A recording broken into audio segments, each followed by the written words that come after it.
जब हमें देश को आज़ादी मिली 1947 में, तो इस देश की अर्थव्यवस्था में कृषि जो क्षेत्र था उसका योगदान जो है 60% के करीब था, 59%।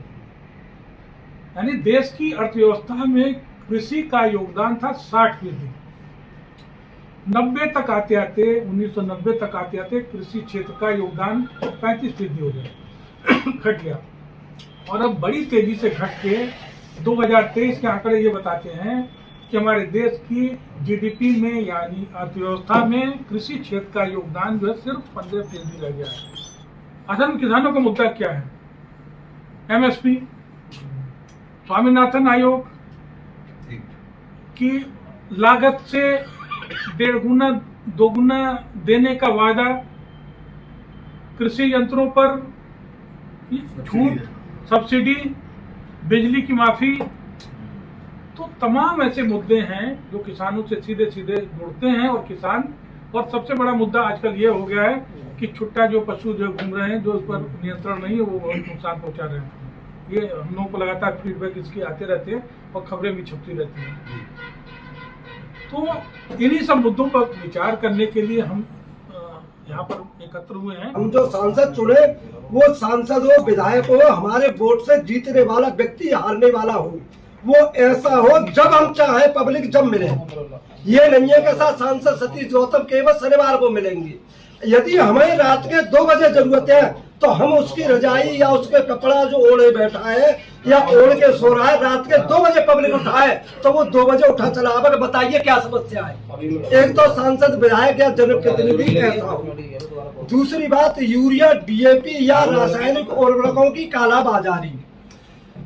प्रत्येक सरकार, प्रत्येक पार्टी चिल्लाते हैं कि खाद की कालाबाजारी, खाद की कालाबाजारी, लेकिन कोई नेता, कोई अधिकारी, भैया सुन लो एक मिनट, ये नहीं चाहता कि खाद की कालाबाजारी रुके।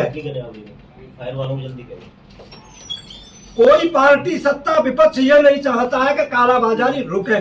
क्यों? कि कालाबाजारी के जरिया से इनकी राजनीति चल रही है। हमारी मांग है कि एफओआर व्यवस्था लागू कर दी जाए, कालाबाजारी खत्म। लेकिन कोई सरकार एफओआर व्यवस्था लागू नहीं कर रही, जो हरियाणा, पंजाब और कई प्रदेशों में एफओआर की व्यवस्था लागू है। दूसरी, पहले ही है किसान दुर्घटना बीमा योजना। अब इन्होंने, वर्तमान सरकार ने कद्दवा को मुख्यमंत्री किसान दुर्घटना बीमा योजना नाम। वहां में पात्रता की उम्र है 18 से 70 साल। मान के चलो मेरी उम्र 71 साल है, मैं अलीगढ़ आया रहा हूँ, एक्सीडेंटल मृत्यु है गई तो मेरे बाल का कसूर ना मिले, क्योंकि 71 साल एक दिन आए। जब मेरे लिए सुविधा देने को मैं ओवर ले जाऊं तो रेल में, जहाज में, प्राइवेट सरकारी बस में किराया फ्री करो मेरो, मैं तो ओवर ले जाऊं। इधर नीचे उम्र है 18 साल, अगर एक दिन कमी हमारा बच्चा, किसी किसान को, मजदूर को, और किसी घटना दुर्घटना में मृत्यु है गई तो कह दी जाती है कि घटना के समय इसकी उम्र एक दिन कम थी, इसे आर्थिक सहायता 5 लाख रुपए नहीं मिलेगी। तो उसको रेल में किराया फ्री करो, जहाज में फ्री करो, कौन डोले। तो इसमें हमारा सुझाव है कि 5 साल से और आजीवन कर दी जाए इसकी पात्रता, और 5 लाख रुपया के बजाय 25 लाख रुपए किया जाए। क्योंकि आज एक व्यापारी की मृत्यु होने पर 10 लाख रुपए मिलता है, जवान की मृत्यु होने पर केजरीवाल सरकार 1 करोड़ रुपए देती है, तो किसान की कीमत कम से कम 25 लाख तो मान ही दे। एक तो ये है हमारा। एक जैसी हमारे प्रधान जी ने, भाई साहब ने कही कि फसल बीमा, फसल बीमा पूरी तरह किसान की लूट को साधन है। किसान की फसल की दैवीय आपदा में क्षति 2 तरह से पूर्ति की जाती है। एक तो 33% जिले में नुकसान होने पर, एक गांव में 100% नुकसान और पूरे जिले में 1% ना, वो गांव बेवकूफ है। हमारा सुझाव है, हमारी सरकार से, नेताओं से मांग है कि जिसका जितना नुकसान उसकी उतनी भरपाई, 33% और 1% खत्म करो। इसी हिसाब से फसल बीमा में करो। जैसे इस वर्ष इन्होंने पर एक कांटेनर पे जो बैनर लगाए गए खरीद पे, वहां में लिखी है 43 कुंटल प्रति हेक्टेयर उत्पादकता गेहूं की। तो 43 कुंटल प्रति हेक्टेयर मान के तुम हमें फसल को नुकसान दे दो। अब मान लो इन्हों को नुकसान 10 मन बीघा को भयो, इन्हों को 5 मन को भयो, इन्हों को 2 मन को भयो, काहुआ का छूना मिल लो, चौड़ा मिल लो, 33% में आई नहीं रही और किसान भूखा बच जाता है। दूसरी बात, एक किसान की बीज की समस्या है। किसान की खेती की दवाई की समस्या है। 50 रुपया किलो की मक्का है पायनियर, डेकालब की 9108 50 रुपया किलो की, और यह साल किसान है 700 और 800 रुपया किलो मिली है। इनको जो कृषि मूल्य नियंत्रण कानून है इसमें सुधार किया जाए कि किसान को अधिकतम कीमत उस पर लिखी जाए, जैसे दवाई में पर लिखी होता है कि अधिकतम कीमत, ऐसे बीज पे लगी लिख रही है 800 रुपया और बीज मिल रहा है हमें 600 रुपया में। खेती की दवाई पे लिख रही है 1200 रुपया और मिल रही है 100 रुपया में। तो जो चीज देश में बने, आदमी की दवाई, मवेशी की दवाई, खेती की दवाई, वहां पे उपभोक्ता मूल्य पड़े कि 10 रुपया आए तो 10 ही में मिले। हम पूरे हिंदुस्तान में कहीं से भी ले लें 10 ही रुपया में मिले। हमारे तहसील रतनौली में अलीगढ़ जिले में सन 85 में मध्य गंगा निर्माण खंड 12 की नहर बनने का निर्माण है, वो जमीन ले ली और बहुत माइनर तो मौके पर बनी ना आज तक, बड़ा दूरी तक, ऐसे 1 किलोमीटर 2 किलोमीटर टेल साइड में रह गई। और पानी तो कब हमारे सन 85 से आज तक इतने अपने जीवन में देखो ही ना। एक आध दिना को दिसंबर नवंबर या अक्टूबर में लास्ट में आ जाते बारिश है पे। तो हमारी मांग है कि इनमें 12 मासी पानी सरकार दे। किसानों को तो समय तक बिजली मिले, खाद मिले, एक छुट्टा पशु तो एक अलग मतलब हमारा ही मुद्दा है, मतलब हम ही छोड़ रहे हैं और हमारा ही मुद्दा बन रहा है। और ये व्यवस्थित व्यवस्था मिले जाइए, अब सरकार कहाँ तक कर पाता है इन्हें। मिली थी 50 किलो कट्टा था, 50 किलो का कट्टा था, 45 किलो का हो रहा है, वो उसमें भी खपा चल रहा है, टाइम पे नहीं मिल पा रही है। बिजली का इन्होंने घोषणा पत्र दिया था कि बिजली का किसानों के लिए माफ़ करेंगे, वो सब आज तक नहीं हुआ। MSP पे जो खरीद वाली बात चल रही थी वो कुछ नहीं हुआ। ये सब सरकार की बात है, ऐसा कुछ किसानों के लिए कोई नहीं सोच रहा। किसान आत्महत्या कर रहा है, आए दिन धरना प्रदर्शन चलते हैं, किसानों को सुनने वाला नहीं है। कि हमारी मंडी में जैसे क्या कहते कोई जैसे बाघ या सरप काट ले या कोई आग लग जाए, उसके लिए भी एक बीमा मिलता है, हर किसान के लिए बीमा होता है। तो उसके लिए भी 2 लाख का हो, 1 लाख का हो, जो भी लाभ हो, उसके लिए हम लोग को जागरूक होने चाहिए। या प्रधान हो या जिला पंचायत हो या हमारे विधायक हो या हमारे सांसद जी चुने जाए, तो इसके लिए किसान बड़ी मेहनत बड़ी लगन से जिनके नाम जमीन है उनके लिए पूरा लाभ मिलेगा। और एक हमारा ये भी है, जो हमारे बच्चे छात्र हैं पढ़े लिखे हैं, उसमें क्या कहते हैं MS करे हुए हैं, उनके लिए भी एक लाभ मिलता है छात्रवृत्ति का। उनके लिए भी हम लोग जागरूक होना चाहिए। सभी को लोगों के लिए, जब जनता हम लिए चुन के भेजती है तो वहाँ पहुँचना चाहिए, उनको जागरूक करना चाहिए। ये लाभ है मंडी से हमारे लिए। जब सचिव बनाया जाता है तो किसके लिए उसके लिए बैठा जाता है, या मैनेजर हो या सचिव हो या किसी का हो, तो इसलिए कि हमारी समस्या किसानों की सुननी चाहिए। किसानों को तो साहब कोई सुविधा ही नहीं मिल पाती है। जो चुनाव लड़ेगा वो किसान के ऊपर लड़ते हैं, लेकिन किसान होने के बाद में किसान को कोई देखता है, कोई नहीं देखता, न सुनता है किसान की कोई। भाई केवल वोटने के नाम पर तो किसान को गुमराह बनाना है उनको, बाकी उसके बाद में कोई किसी की नहीं सुनता है। अधिकारीगण है, अधिकारीगण भी नहीं सुनते हैं किसी की। हमारा कोई किसान पहुंच जाए, अधिकारीगण भी उसको ठुकरा करके भगा देते हैं, किसान की सुनने वाला कोई नहीं है। अलीगढ़ के सांसद हो चाहे देश के किसी सांसद कोई प्रतिनिधि हो, उनके चुनावी मुद्दे में तो किसान रहता है, लेकिन चुनाव के बाद जो मुद्दे बनते हैं वो सारे व्यापारी के होते हैं। गांव की सड़कें देखिए टूटी मिलेंगी, गांव के अंदर को देख किसान रहने लायक नहीं बचा है।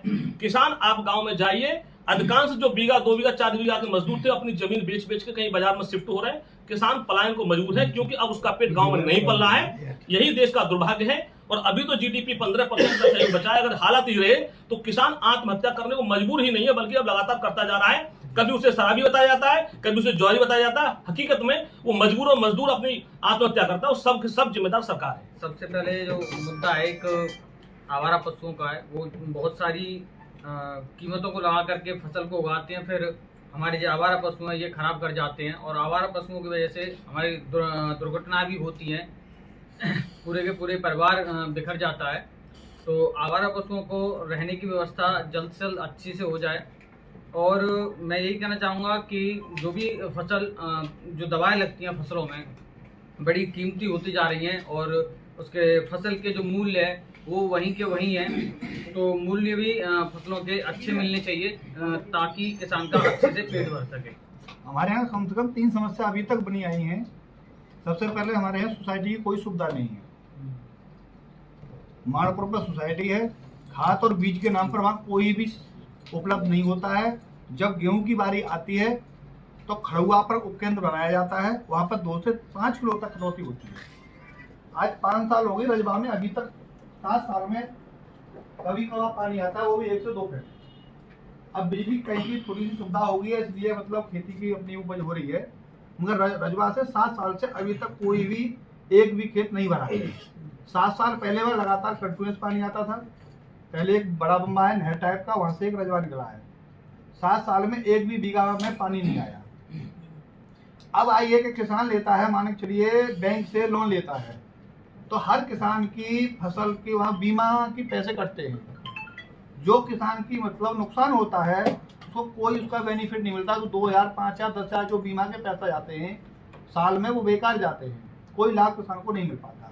कई बार सांसद जी को हमने लिखित में दिया कि यहाँ तमाम मतलब ग्राम पंचायतों के माध्यम से, ब्लॉक प्रमुख के माध्यम से तमाम मतलब बिल्डिंगें बन रही हैं, मगर सोसाइटी की बिल्डिंग क्यों नहीं बन पा रही। और किसानों के साथ जो हर बार वादे किए जाते हैं कि यहाँ साथा मिल को लेकर और पैसा भी बजट किया गया है, लेकिन उसका आज तक न तो ठीक ही हुआ है, न आगे नया बनने के लिए कोई उसमें प्रक्रिया हुई है।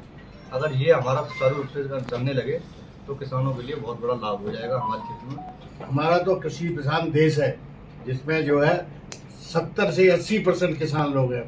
बड़ी विडम्बना की बात है कि किसान हमारा इस धरातल पर नहीं है कि अपने बच्चों को सही एजुकेशन दे सके, जिसकी वजह से ही अपना अन्न पढ़ के इनका पेट भरता है। ऊपर जिनकी बल से हवाई जहाज चल रहा है, इनके बल से बिल्डिंग बन रही है, लेकिन इस धरातल पर कोई भी पार्टी, कोई भी नेता इस पर नहीं उतर रहा। समस्या यह है कि मैं तो स्वामीनाथन आयोग की रिपोर्ट अगर ये कर दें तो किसानों का खुशल हो जाए। बहुत सारी बातें हैं। अब देखिए, गांव में जाता हूं, किसान जो है, सड़कें इतनी गड्ढे बन गई हैं कि एक किसान अभी गया विजयगढ़ के पास, माल चाह रहा था, उसका एक्सीडेंट हो गया गड्ढे। तो मेरा ये कहने का है, ट्रांसपोर्टेशन का भी अच्छी तरह से लाभ मंडी तक लाभ है। दूसरा ये है कि साहब, ये जो है MSP का नियम कानून बनना चाहिए। किसानों की समस्याओं को लेकर के सरकारें बनती हैं और वादे किए जाते हैं, और केवल वोट लेने के लिए, जो कि किसान के द्वारा उत्पादित किए गए अन्न से ही जीवन चलता है। और किसान को कहा जाता है कि हम आपको सब्सिडी दे रहे हैं। किसान को सब्सिडी कैसे दी जाती है आज तक किसी ने न मालूम है, न बताई है। हम कह रहे हैं आप किसान को सब्सिडी क्यों दे रहे हो भाई? जैसे कि कही जाती है साहब यूरिया का कट्टा सब्सिडी न दी जाए तो 2500 का है, तो तुम कारपोर्ट जगत जो पैदा कर रहा है उस यूरिया को, उस पर उसको दे रहे हो आप। हाँ। किसान को दो ना। हाँ, कर दियो, 10 मिनट में पहुंच रही है। उससे तुम 2500 का लेके आइए मार्केट में, जब आपको मालूम पड़ेगी कि किस भाव जो बेचोगे गेहूं और जो चना। तो सबसे पहले देखेंगे कि इनकी सरकार जो अभी तत्काल में जो सरकार है, ये जब सरकार आई थी उस समय हमारे यूरिया का कट्टे के बोरे का वजन 50 किलो था, आज 45 और आने वाले सीजन में 40 हो जाना है। रेट उतना ही रखा गया। DAP जब ये लोग आए थे 14 में, जब 550 से 650 की मिलती थी, ब्लैक में जितनी चाहो उतनी 1200 में मिल जाती थी। आज 1200 इन्होंने रेट कर दिए, 1600 में ब्लैक में मिल जाएगी। फिर कहते हैं कि हम 5000 की DAP आपको जो है 1500 में 1400 में दे रहे हैं। सिर्फ वोट लेने के टाइम पर किसान याद आता है, बाकी कभी किसान के लिए कोई भी तैयार नहीं है। देश के अंदर जितने बार मुकदमाओं की जो न्याय प्रणाली में किसान पिसता है, वो केवल एक पटवारी के लेखन से फंसता है। और मुकदमा कम से कम देश में जो भी चल रहे हैं, उसका मैं आपको बता दूं 48 से 54% मुकदमे केवल जमीन के पटवारियों की वजह से है। कभी किसी ने ये सोचा है कि आज हमारी जो गेहूं की कीमत है लमसम 2200 रुपए के लमसम, सभी बातें कही हैं, ज्यादा तो मैं नहीं कहूँगा, छोटी सी एक बात कहूँगा कि गेहूं में और सोने में क्या अंतर है। एक किसान 5 बीघे वाला आज सोने की कीमत 70 के लमसम 75 के लमसम 77 हो गई। अगर एक किसान एक अपनी बेटी की शादी करे तो क्या वो सोना खरीदेगा? खेती कर रहे हैं 5 बीघा 10 बीघा और वहां से हमें फसल में पैदा हो रहा है 50,000 रुपए, 1 लाख रुपए हमें पैदा हुआ और 70,000 रुपए सोना है, तो उसको हम अपनी बेटी की शादियां या मेरे बच्चों को किस तरीके से उनका पालन पोषण, योग्यताएं, ये चीजें दिलवा पाएंगे या सोना खरीद पाएंगे? तो ये कुछ चीजें ऐसी हैं। अच्छा, उसके बाद में जिस प्रत्याशी को वो, जैसे चाहे बीजेपी, चाहे सपा या बसपा, कोई भी प्रत्याशी को यहाँ से टिकट मिलके और वो आदमी आ जाता है और आने के बाद में उसको हम वोट दे देते हैं, तो हम ये नहीं देख पाते हैं कि ये आदमी आगे भविष्य में ये हमारे साथ खड़ा होगा या नहीं होगा। यहाँ से वोट लेने के बाद में वो दिल्ली चला जाता है, तो वो आपसे पूछने नहीं आ रहा है, और जब आप जाओगे तो वो आपकी समस्या का समाधान नहीं करेगा। तो उन चीजों को देखते हुए वोट जो भी देना है, सभी किसान भाइयों से निवेदन है कि वोट वहां दिया जाए जो आपकी समस्या का समाधान करे। किसान ज्यादातर ग्रामीण क्षेत्र और ग्रामीण क्षेत्र में समस्याएं सड़क, शिक्षा और स्वास्थ्य, अगर ये 3 चीज बेहतर हो जाए तो शहर में और गांव में शायद अंतर नहीं रहेगा। अगर रात को 11 बजे 12 बजे ग्रामीण क्षेत्र में जो रोड से 7-10 किलोमीटर सड़क बढ़िया नहीं है, या गांव में हॉस्पिटल नहीं है, छोटा मोटा अस्पताल नहीं है, तो रात में भागने में बहुत बड़ी समस्या है। मशीन पहुंच गई कहते तो हैं, लेकिन किसानों की ग्रामीण क्षेत्र में कोई विकास नहीं, सड़क तीनों ही हालतें बदतर है। कोई अभी चाचा ने कहा था कि प्राथमिक विद्यालय, जो प्राइमरी विद्यालय है, टीचर्स हैं, गवर्नमेंट फोकस इतना दे रही है जिसका जवाब नहीं, लेकिन जो बच्चों की संख्या देखोगे साल दर साल घटती जा रही है। प्राइवेटों इस विद्यालयों का ग्राफ बढ़ता चला जा रहा है। चीनी मिल अलीगढ़ में एक था, वो भी बंद पड़ा, तो गन्ना खेती चौपट है। गन्ना खेती बहुत होता था, हम जब छोटे छोटे थे तो बहुत गन्ना होता था। अलीगढ़ क्षेत्र से गन्ना बिल्कुल विलुप्त होता जा रहा है, अलीगढ़ क्षेत्र से बिल्कुल गन्ना विलुप्त हो जा रहा है। तो ये राजनेता, सांसद जी हैं, विधायक जी हैं, इन लोगों को सोचना चाहिए, ध्यान देना चाहिए। कोई बड़ी डेयरी आ जाए, दूध की कोई बड़ी डेयरी फार्म आ जाए यहाँ, तो पशुपालन का काम बढ़ जाए। यहीं पे गया था तुम्हारे धनीपुर मंडी खाद लेने, वो बात मैं आपसे कह रहा था। एक आए, हम तो लाइन में लग रहे सर, हमने कहा भाई हमें खाद दे दो, हम जल्दी तो सब है। फिर एक आए, एक जने को, उनको तुरंत गाड़ी में आए, उनको तुरंत उन्होंने खाद DAP दे दिया। साहब इनको कैसे दे दिया आपने? हमने ये बोला, अरे कि बस भैया जी हमारे जानने वाले कि ठीक है, सब जाने भैया, मैंने इनको तो जानने वाले, काम तो सब किसान छोड़ के आए भाई, हम भी तो यहाँ बैठे हैं। तो उन्होंने कोई बात पर ध्यान नहीं दिया। फिर मैंने ये बोला कि मैं किसान यूनियन से हूँ, तो भाई साहब आप भी ले लो, पहले आप पहले ले लो। मैंने कहा भैया एक बात था, जिस सब किसान है मैं इन्हें छोड़ के दूं, तो भाई और कह रहे किसान के मुँह में बात दिया, जल्दी सब है, कोई मतलब शिकायत वाला कोई मैटर ना है। साला के काज है, मरगट में मेरी में काफी बहुत सारी ज्यादा जमीन है, उसके अंदर 15-20 बीघा है। तो मैंने कहा यहाँ पे इतनी जगह है, पेड़ वेड़ लग रहा है, बढ़िया सुविधा है, तो यहाँ पे गौशाला की वो करवाते हैं। चौके हर एक बार बहुत गैया बहुत नुकसान करता है भैया, बहुत सारा नुकसान होता है। गाय और बेजार में तो सारे हुए, तो बहुत सारा नुकसान होता है। मैंने कहा ऐसा कर लेना, प्रधान से बोलो, प्रशासन से बोलो, तो वहाँ में कोई सुनवाई नहीं हुआ। हम ऐसी फसलें करें जिससे किसानों को लाभ हो। देखिए ब्लैक तो जो DAP होनी है, कोई सरकार आ जाए ये नहीं रुकने वाली। हम लोग इकट्ठे नहीं होंगे, ये काम रुकेगा नहीं। इसलिए ऑर्गेनिक खेती पे किसानों को आना पड़ेगा। और गाय बछड़ा की बात है, तो गाय बछड़े तो हम खुद छोड़ रहे हैं। इनका बछड़ों का कुछ हो नहीं रहा, इसलिए हम छोड़ देते हैं। वो आगे जाकर सांड बन जाते हैं। गैया ने दूध देना बंद किया, किसान ही छोड़ रहा है, उसे कोई और नहीं छोड़ रहा। और ये समस्या हमारी दी हुई है। सरकार को ये सोचना चाहिए कि इनके गौशालाएं बनवाई जाए। गौशालाएं वैसे बन रही हैं, लेकिन कोई अच्छा काम नहीं चल रहा है। बाकी किसानों को खुद सुधरना होगा, किसानों को खुद अपनी सोचनी पड़ेगी। कोई सुनने वाला नहीं, ये किसान ही ऐसे हैं जिनकी कोई सुनता नहीं। इसलिए खुद सुनो और खुद ही करो। अगर आप ये वीडियो YouTube पर देख रहे हैं तो हमारे चैनल को सब्सक्राइब करें और बेल आइकन को दबाना ना भूलें। अगर आप Facebook पर ये वीडियो देख रहे हैं तो हमारे पेज को लाइक करें।